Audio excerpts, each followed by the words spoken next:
Welcome back, everyone. Welcome to this new episode on our thoughts about the co-channeling, about the navigating the shift. And if you haven't watched the recording, you can click in the description or click somewhere on the video.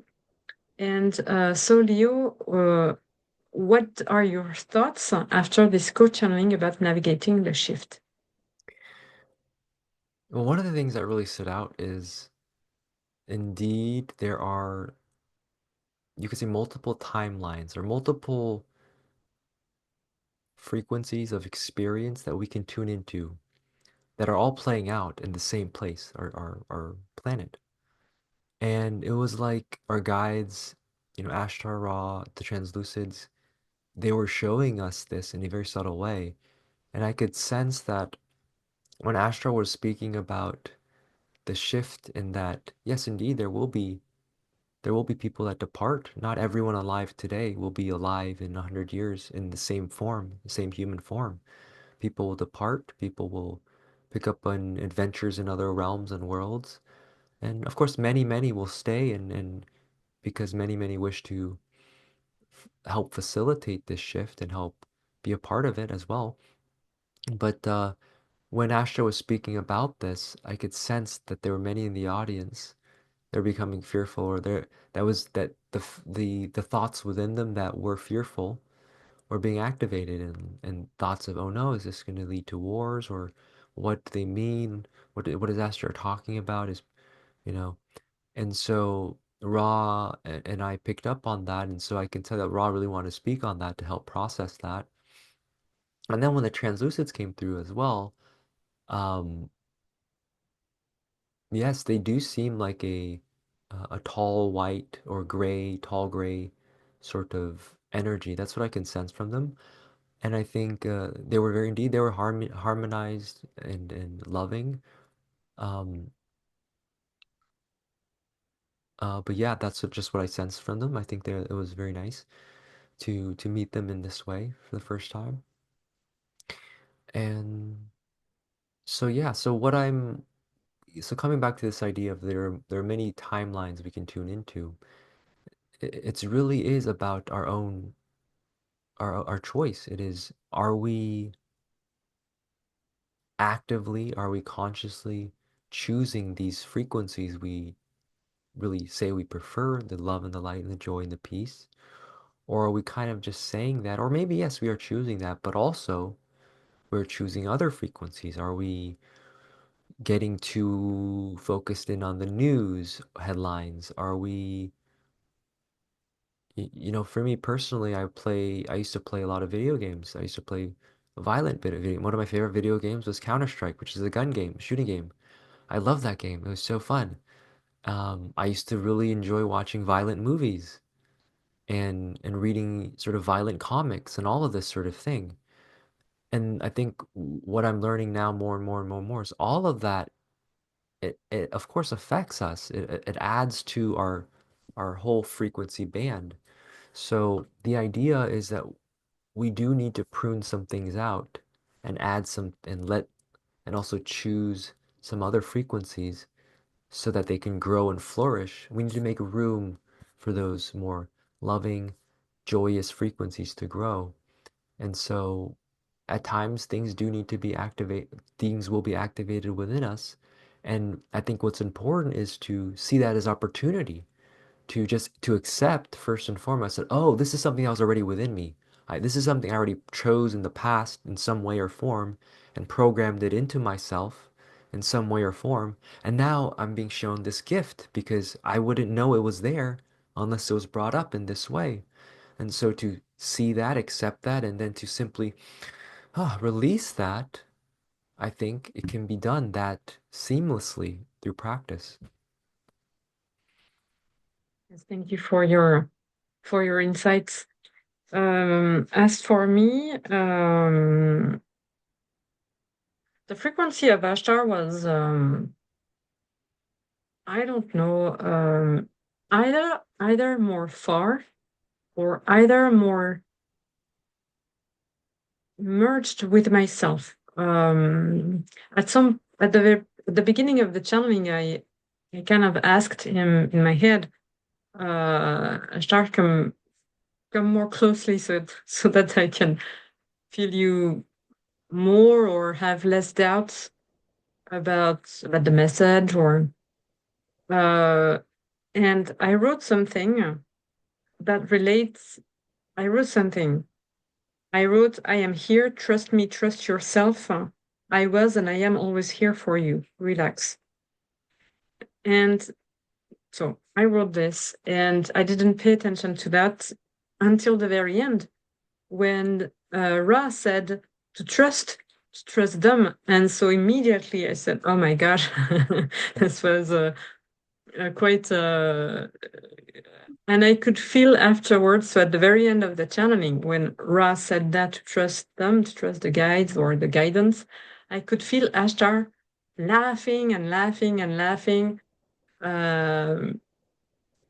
like not like he was making fun of me, but a little, a little bit.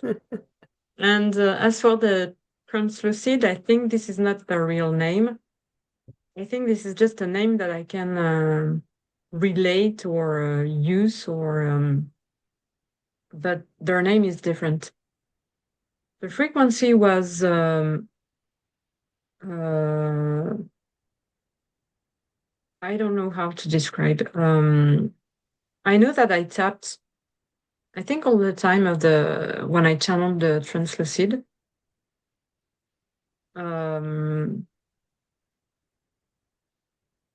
And even the way I spoke was very different.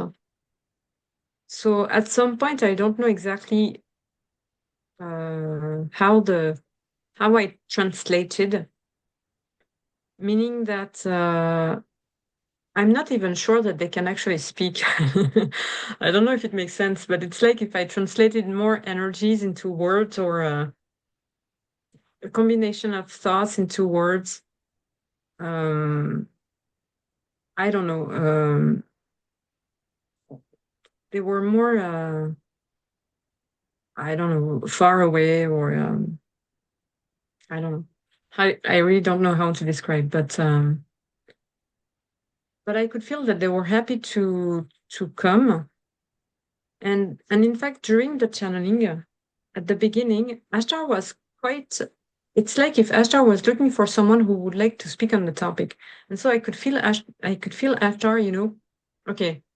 Are the Sasani interested to speak about this topic? Are you dragons interested to speak about this topic? Are you so and so interested to talk about the topic? And it's like if maybe the translucid were kind of moving in the crowd. And so Ashtar opened the gate, but I could feel that he was asking other guides around to ask them if they wanted to speak.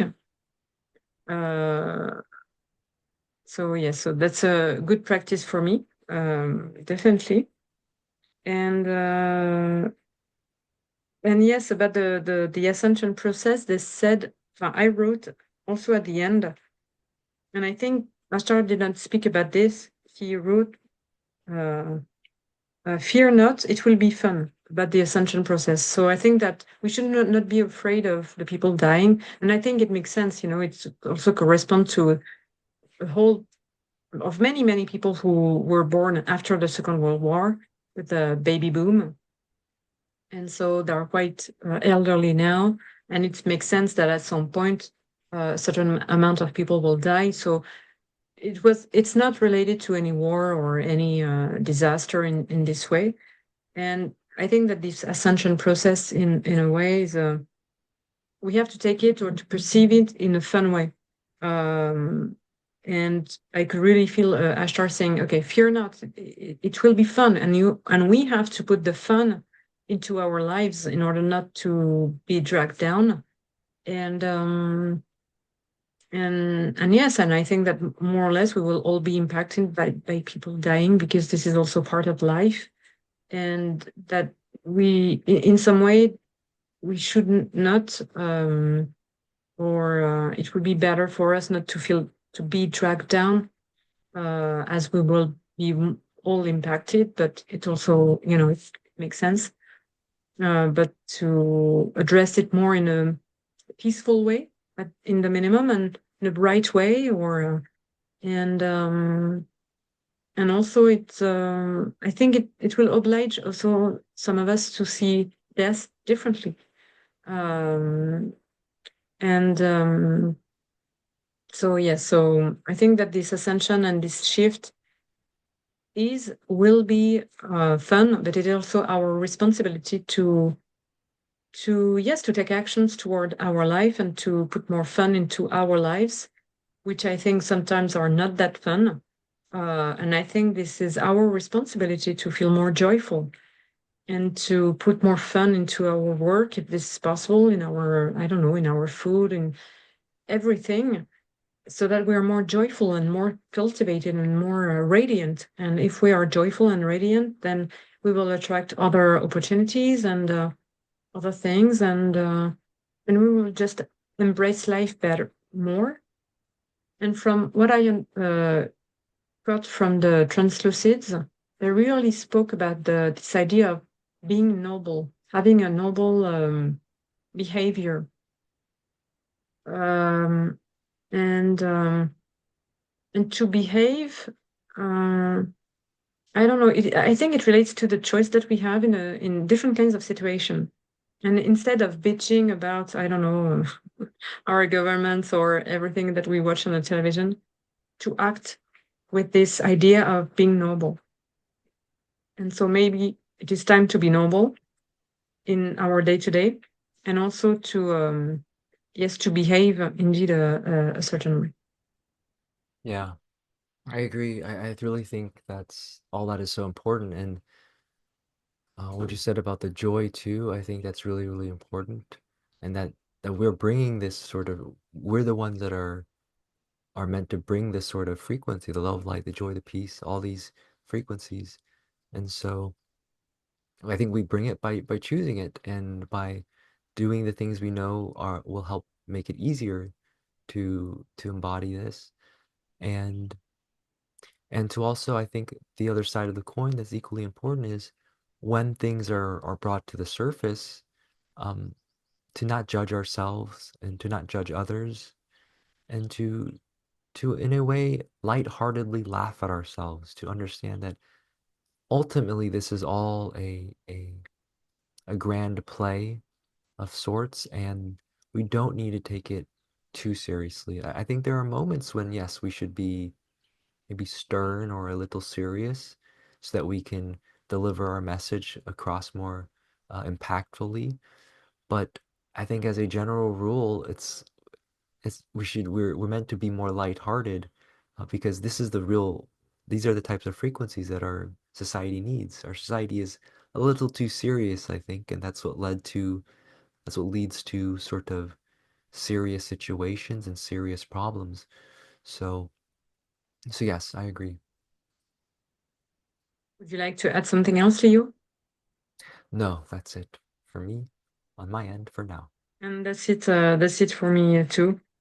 Um, yes, I think that maybe I will close with that. Is that indeed to trust that we are supported by our guides, that we have guidance.